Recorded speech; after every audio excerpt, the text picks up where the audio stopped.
Today's Friday, guys, and that means we've got the Godforge Friday leaks, and we're going to be showcasing off some MERLIN, some IZANAGI, as well as a SAG, all on the channel, including as well video footage of some sneaky peeky world campaign videos. And if you want to support the channel, you know what to do. Smash a like, comment, and subscribe. And right now, the Fateless crew have got a brand new merch store, and if you want to support me even further, guys, if you're going to buy any of the Fateless merch, type in MrSneakyy10 or use my link in the description down below, and you're going to get 10% off. So why not support your boy out? Support yourself and enjoy some good old Fateless and Godforge merch. So with that, let's dive into today's video.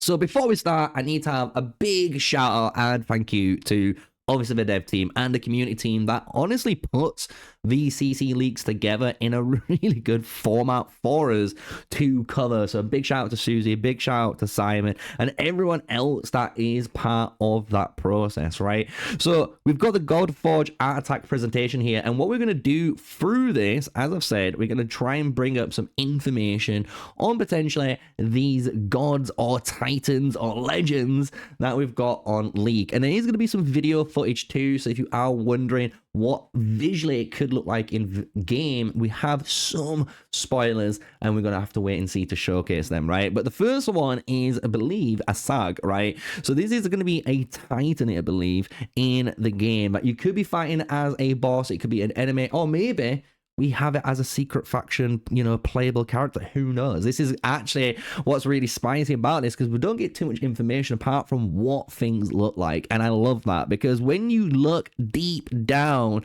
into the good old Asag here, right, he looks amazing, especially when you actually take the time to look into his chest piece. You can almost see like these, it looks like it's carving, like these runes that are almost in there, and it's obviously emulating out from the lava, so you can see it glowing, which looks amazing. And then on top of that, the actual lava effect as well, right? The fact that you can see inside the chest this core lava mechanic, and it's just going through all of his body, and even the fact that the mask at the top is also completely cracked, right? So that's a really cool effect that you have there on this one hero, and honestly a really cool design. I cannot wait to see what it looks like properly in game, but loving the first one.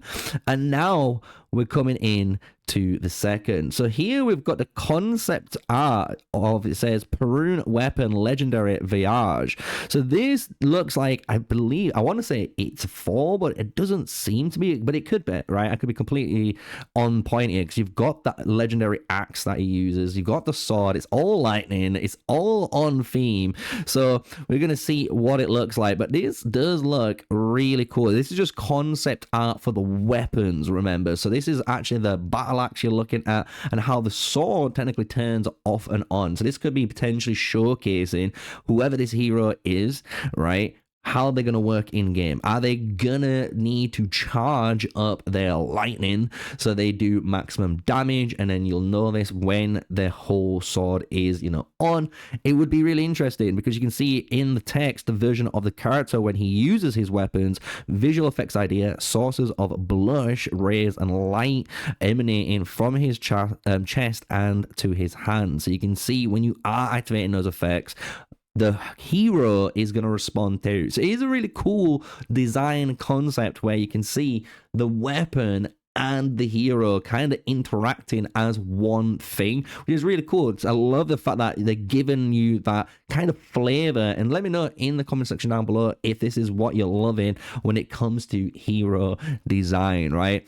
So the next one, we've got the IZANAGI exploration, and this is one hero I am looking forward to, because I've seen this hero in anime so many times, and he's always a badass. I'm gonna be honest, he's one of the most badass like characters you see in anime when they bring some sort of depiction of him up. And I love the fact that we've got Fateless team bringing them into Godforge, right? And when we dive in, you can see how they're going really in depth into the lore, especially the culture of where he's from, right? You can see how they're going into the fans and how they're addressing that into part of the, you know, attire, which is coming off his ribbon. You can see these little charm in the center, which is kind of like holding above the red ribbon, right? Again, of a fan. You can see as well the natural patterns, which is really in that culture. And I remember back in the day having one of these type of jumpers myself. Might be cringe saying that now, but it is just, I love the design, right? It's just such a beautiful type of design in this like Japanese, you know, culture that it is, right? So IZANAGI looks amazing here. And if you guys wanted to know any more information, like I said, there is going to be those little pop-ups on screen, just teaching you a little bit more about the lore as it's been zooming into the footage as well, so you guys can see a bit better. So moving on to the next one, because we don't want this video to be too long. I really want to go super in depth, but maybe if you guys want me to, pick your favorite hero out of this and we'll do a super deep dive video on that, getting us excited, getting us prepared for Godforge when we hopefully get access to the either closed alpha or the closed beta, and then when you guys can join in the open beta later down the line, right? So cannot wait. So moving down, we've got IZANAGI High Poly. So this is kind of the design in game now. So this is kind of almost showcasing what it will appear in game. It's not bad. I actually like this, right? You've almost got all the textures on, which they've gone for in here. So you can imagine later down when it comes into the final design, they're gonna have all those extra little bits in. So I really do like that. I hope they don't lose that. And even this like flowing red ribbon, I hope this gets added in and you just can't obviously see it through this 3D. But again, the texture detailing is amazing. You can see how, again, the actual clothing has depth to the actual muscles of the character, and even the muscles, again, having that depth. So you can see, look, this guy's got pecs, bro. This guy does not miss out on any leg day, top day. He does all days, right? So love it. Love the absolute high poly design here of IZANAGI. And coming into the final portraits for him, you've got a really nice close-up, and again, I love it. You can see even, look how good the hair is. Like, this is what's kind of crazy when like you can zoom in onto these and like that is crazy detailing, right, when you think about it. So I'm actually astonished at the little things. It's always the little things in a character that really does sell it to the person, because we can always look at, you know, Sonic the Hedgehog was a prime example. When you just looked at Sonic, you knew what Sonic looked like, and then it was a horror, right? And then they brought out the new revamped one. It was so much better on the eyes because it was something we was already kind of accepting. And when you look at just the facial features again of our IZANAGI here, like, it's got the depth. You can see how all of these crevices into the cheekbone underneath, like the baggy eyes, right? This is what sells a really good concept art, and this is potentially, again, some sort of poly design. So cannot wait to see how he looks in game. So we're moving on to the next one. You can see here the cat safe, really good little, I don't know, boss or maybe pet or something. I haven't gone fully involved into this, and I want to kind of shout out Ragewood here, because if you guys want to check out a load of lore and everything that's been leaked secretly in podcasters and so forth, check out Ragewood's website, because he has a really good one, and I'm going to shout him out to do a collab so we can get a little bit up to date on potentially what these things could be or where they could be from, right? So really do like the design of this like panther, basically like this kind of like cat-like wolf creature, I want to say. Really cool. Really fucking cool. Mind the language, but really fucking cool. Like, what the hell? Actually, caught me off guard, because even when you're looking into it now, like, especially over here with the, you know, special little, it's almost like the the spirit, like the inside blue energy is like trying to escape through the body in the fur. So I absolutely love this. Don't know if this is again going to be a boss that you might find, or a creature that you might be able to recruit in some way, or something. It could be any sort of mechanic, who knows, right? So it's going to be interesting to see. Here we got some concept drawings, and unfortunately there isn't any sort of text on it, so we're gonna have to guess who it is. The thing is, it does give us some sort of like white lady death vibe, let's just say that. So it's someone to do with death, I believe, or she's dead, definitely, but she's almost giving me like, I wouldn't want to say like a nun vibe or a wife vibe, but do you know what I mean? She looks like an innocent soul, like she's meant to look innocent, but I bet you deep down she really isn't. She's something that's gonna get you, right? Like nightmare fuel, like The Grudge. The dagger though, this is what's really interesting. This might give a lot more clues to who she is, because that's where a lot more of the design's gone into, and you can see this dagger is coming out of her chest, so that's going to be a lot of the lore. And as you can see, I don't know who this is, and maybe after this video I've done a little bit more research and somewhere might be popping up who she actually is. So this is going to be really cool. I like the fact that there's 4 different designs here. So if you're wondering what we're looking at, is the 4 potential outcomes of this hero, which isn't bad.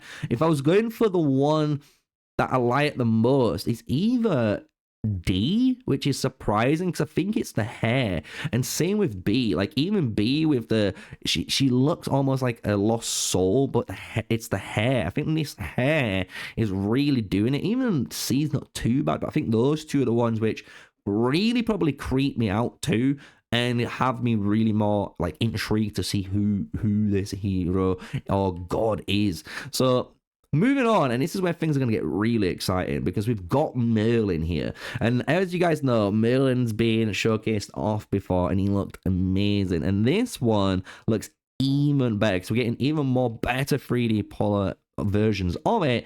And the first time in the video, here is some video footage of him, and we've got obviously the half render, so you can see just what the half of his body looks like in a 360-degree spin, and then moving into the full body spin, so you can see exactly what this hero is going to look like. And I must admit, this is one of my favorite designed heroes, because I expected, I think like everyone expected, Merlin to be the blue wizard, right? The wizard with the typical blue hat, and he is who he is. Everyone kind of expects Merlin to be who he is, but this is a really interesting take, and I have fallen in love with it, because it almost gives me, like, especially playing like World of Warcraft, it really does give me that druid vibes, an old school night elf like druid vibes, and I'm here 100%. I am on board with it, because it is so unique, the way and the direction they've gone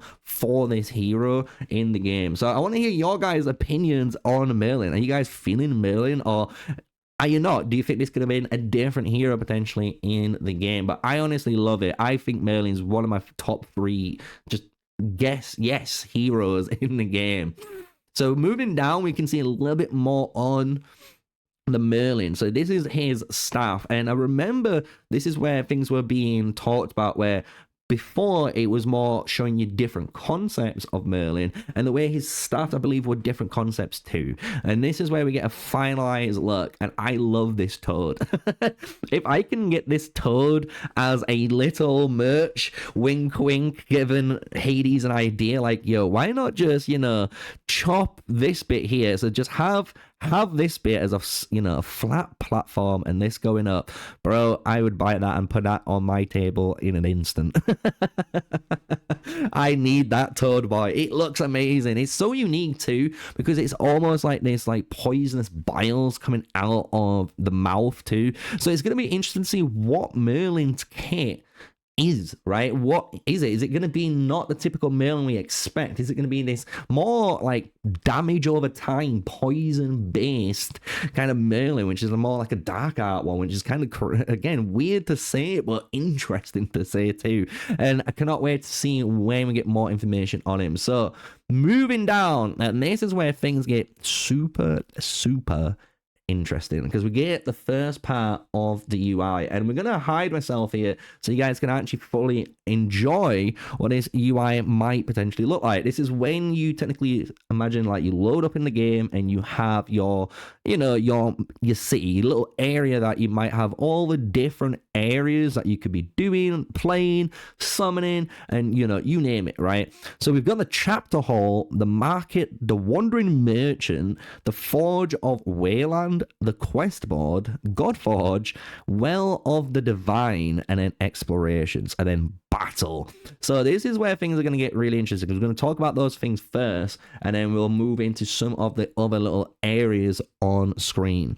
So the chapter hall could be the main kind of story, right? So imagine like if you are playing King Arthur or Raid, potentially there is those main mission chapter halls that you could complete, and it's just telling you like the story almost of the game. So that could be where that one is, right? The wandering merchant makes sense. This could be just a random merchant that appears over time, and it just gives you a different shop, as you guys may know, and you can refresh it, and then she disappears for so long and then reappears again. But these can be like very lucrative items for your account. The Godforge makes sense, because that's probably where you're going to summon the gods, right? This is where gods are forged, and I love the whole fact that like they've incorporated the name into the game, and it makes sense too as the summoning mechanic for the whole game, where you're gonna get all these gods and legends and recruit all the time in this collecting based game.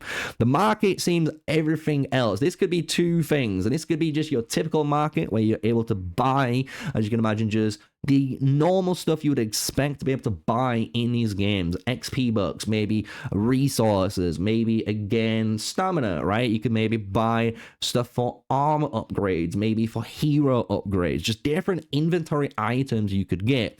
Alternatively, depending on how Godforge goes down, and this could give them an idea, which might be good, it could be bad too, but depending on how much of a living game this is going to be, and how much that, you know, you can be playing this game and earning stuff, maybe the market is even maybe like a actual player to player market. Imagine you was able to put up, you know, resources or different types of resources on there, because over time as a player you do not need certain things, right? Especially like commons and uncommon materials. Maybe you can sell them to players at a super cheap cost, because as you've played maybe like RuneScape and those type of games, the auction house works the exact same way, right? The more there's something available, the just cheaper it becomes. So even for newer players, they can catch up pretty quickly through this player to player market. It helps the newer player, it helps the older players, and it could circumvent, you know, some of the frustrations. Could there be a cap on it? Obviously, but that is down to them. But the market could have been one of those two things. It could be just your standard market, as you guys know, or it could be maybe a player to player market, and that would be really unique. I would say I would love to see if that was something like that could be implemented in the game. It'd be really interesting. The Forge of the Wayland seems self-explanatory too. I think this is going to be where you're going to go to forge gear for your heroes, right? So this could be just gear, but maybe down the road there could be different types of, you know, maybe like gear. Maybe you have artifacts, maybe you have rune stones, you know, there could be all these different names for different power mechanics, but you go to the Forge of Wayland no matter what to deal with it. So it's a nice, easy area, so everything's in one go, right? So quest board, again, pretty self-explanatory. We've got the quests we need to complete, and then we've got explorations and Well of the Divine. So these could be two potentially different game modes, right? Explorations could be something you could be doing where you complete a, you know, I would say staggered stage, so that you go through stages 1 to 10 and 10 to 20 and so forth, and the more you explore passively, you get income. You do see this in a lot of games that I have played in the past, especially city building games. They do have this kind of mechanic in, and I'll hopefully have something on screen to showcase that. But then this could be also just a way you could explore maybe a different area of the game altogether, right? And this could be something unique, which could catch everyone off guard and could be one of the most unique selling points, right? The Well of the Divine could be, again, two things. It could be potentially an area where you go in, and it could be just maybe a challenge stage, right? A divine challenge stage where you're only allowed to use like Egyptian-based gods, or maybe the Savaga-based gods that's just been recently showcased, or Asgardians, right? And you only are allowed to use these exclusive-based teams and complete the divine to get some really good rewards.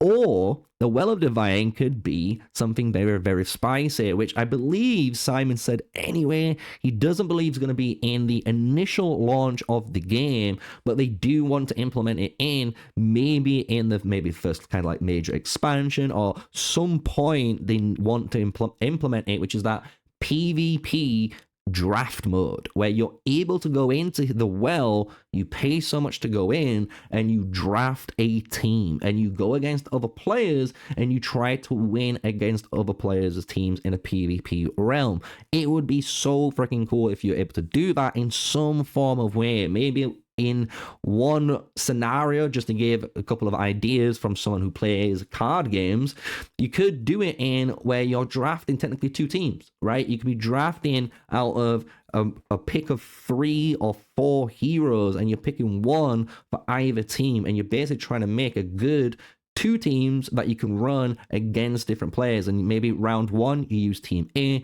and then round 2 you have to use team B, right? Whatever team you would use in round 1, basically you alternate, right? And maybe down the line you win 5 or you win 3, and you able to draft pick one new champion that basically the game can see and go, okay, this fits one of these teams, and you can just swap out one of your heroes for a better hero, and you can get better and better in the draft. Maybe that's one way you do it, or it's just a simple, draft a team, go in like Hearthstone style, right? Who knows, right? So it'd be interesting to see what Well of the Divine is. I'm really curious to see what the direction of the initial game is going to be, because I am honestly looking forward to it. And as you guys may not know, if you've not noticed, I am going to be fully covering this game. So I've already done some fun little content for it as we've been building up the suspense, but I'm going to be doing loads of Godforge content. So if you want Godforge content, check out the channel. And more importantly, if you want to support me as a content creator, you can, because I have a brand new discount code. You heard right, there's a discount code for all of the merch, and you're able to help me out by just typing in that code or clicking on the link. And if you basically go to buy any Fateless merch, use my code. It's going to save you 10%. It's going to help me out. Why not do it, right? Support your content creators out there. So let's go and dive in a little bit more on here, because we've got more to talk about on here. That's the sad thing. There's so much on screen. It's crazy. We've got passes and events. So already you can see there might be a couple of battle passes in the game, so you are going to be able to support the game obviously by in-game spending somehow. Then you've got the special offer as well that's popped up, so you can imagine there's going to be in-game spending. We all expect this in a mobile game as well as a PC cross-player game. It's all about how much it is, and is it gonna really create a void between pay to wins and free to plays. That's what everyone is scared about. But I think I've got the trust in Simon's hands. I'm gonna be honest. Simon and everyone there, Sham, Brad, Susie, just everyone who's involved in this game, they've played our games. They're a mobile gamer at the end of the day, so they understand trying to obviously make the company profit, but at the same time not creating such a bad void. So I'm looking forward to it. So we've got the passes, we've got the events, we've got the special offer, right? So we know we got those. You got missions, quests, and the journal too. So that could be just the journal where like a codex. You could be completely getting certain things. Quests, again, what you're going to be completing. Missions could be certain missions as your main mission. Then you got where I am kind of blocking, you got inventory, index, and heroes. So the index seems like a full index on all the heroes in the game. Obviously, the heroes is what you probably own in-game. And then the inventory is your items you're going to have. And then finally, there's battle right in the center. And battle is probably the PvP mode, potentially. Who knows? I cannot wait to see what is going to happen, because this could have a standard type of PvP like you've seen in Raid Shadow Legends, but it could also offer a draft mode too on top of that, which is giving you even more content and reason just to stay in and play the game. Even if you've completed all your dailies and you run out of stamina, you could just be playing these 2 game modes and having fun, right? So really interesting on that. And moving down, we've got even some more interesting bits, because we've got some images here, and I've got a video to show very soon on what the world map is gonna potentially look like. So this is for example, you might have clicked on the explorations. This is what it could look like in game. But some of the buildings, you can see concept arts here of the market, the Godforge, the chapter hall, the wandering merchant, and the well divine, which we've gone heavily in. And I will say I do love the Well of the Divines concept and the good old Stonehenge shout out to the Godforge. Definitely grabbing the inspiration from there. And even the traditional chapter hall seems very cathedral like a British cathedral. So definitely coming, I think, to the British roots. So definitely shouting out for them for that. And then coming down into the Finnish areas, even going into different concept arts for the Godforge again. Still going for that Stonehenge feel, which I like. I do prefer that quest board. It looks a lot better. It seems like something that you would want to do, especially when you're planning on missions with other players. Forge seems really good. The market seems pretty much the same, but it looks a bit more in detail, which is better. The chapter hall definitely got an upgrade of the statues outside. I love the concept upgrade over time on here. And then we have, when we go into things, because obviously this is like the concept drawing of how all of that would have been put together potentially in a screenshot, and again how it could look like different angles now. So if you can see, this is a zoomed in angle where the Godforge is more in your face, and then down here is maybe a bit of a higher angle, right, where you can see a little bit more on the screen. Then we've got the campaign, and this is where we got some video footage to talk about, right? Because you've got the world map campaign screen here, what we've got, where you can see all the heroes, you can see all the battle, and when you come out of this, you're going to get introduced to the world map for the campaign, which looks really cool. You can even see there is a world chat potentially on the top left corner, so shout out to Saf for obviously summoning Zeus, the lucky devil. Getting Zeus, what is this guy doing? But we've got the world map, right? And this looks really cool because it's potentially where you're going to be able to complete these different tasks, go through, unlock heroes, potentially get extra rewards, and as you go through, you're going to get even more, because there is a normal difficulty, there's going to be a harder difficulty, I can imagine, and maybe even an expert difficulty, who knows, right? But there's definitely going to be different difficulties, because there's going to be 23 out of 320 stars, so there's going to be a ton of missions there, because you can imagine on the surface 100 missions is all already 300, right? That's 300, so you've got basically just shy of what, 300 and I want to say like 5 ish missions, 6 missions. So there might be one miscount at the end, which is like 2-starring. So there's a Via here having that 1, which might be throwing us off guard. But you can see there's going to be a ton of missions to do, and all the rewards, right? We've got gold, we've got gems, we've got more gold, stamina there, and this interesting blue currency. And this is where I think we get introduced for the first time to the rare summoning mechanic. So this looks like, to me, a rare summoning stone. So you've obtained 3 rare summons where you could be potentially unlocking, like, I believe Guan Yu, who was a rare hero that they've designed. So really interesting to see that. And when you obviously go and let this keep obviously playing through and so forth, just the overall design for each of the zones, because you'll notice each zone is one of the different factions, and each faction has its theme. And I love the fact that they've stayed obviously on theme, and you're traveling through all of the different lore of each faction, right? Each of the games. So love it, absolutely love it. I cannot say it anymore. So coming back now into the good old screen here, we've got a bunch of heroes. I'm going to be honest, we've got a bunch of heroes here to talk about. So we've got Zeus on screen. We've got the good old, I think that's Ra or Osiris, potentially, or Horus. It's one of those three bird Egyptian gods. You got Odin there, Anubis. I don't know who that is, which is very sad to me, because it could be the King Arthur, but if that's King Arthur's portrait, that's fair enough. I thought it was going to be something else. You got Hercules there. You've got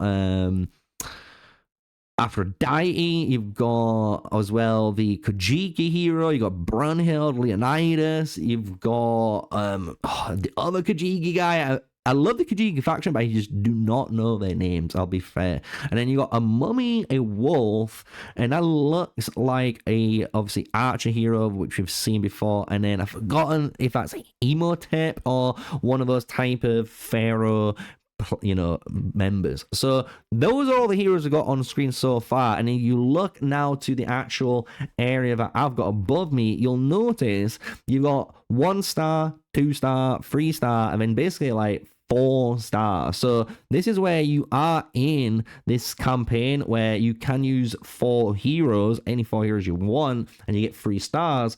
But if you use only Aru, so if you're in the Aru missions, which we're technically, I'm guessing we are in, you're going to get that extra bonus. And that's pretty cool, right? And this is going to give you as well, when you look at the teams, a 10% attack bonus in battle. And that's given through the leader, right? Or whoever is going to be the champion bonus, it looks like. So here we've got the Kojiki guy in the purple slot, which I believe is going to be the team leader slot. And then you got the 4 heroes afterwards, which is going to be the team in the battle, right? So that's how it looks like to me on the first glimpse. This is how the UI potentially may look like. It could change, guys. Remember that when it comes into things. And if we just come down again, you can see it's pretty much the same here. I'm trying to see if there's anything different. Your stage 4 Kojiki, stage 4 Kojiki here, right? So it looks pretty much the same on the surface, unless I'm being completely blind. We're playing spot the difference there, but I don't think so. And that would be, though,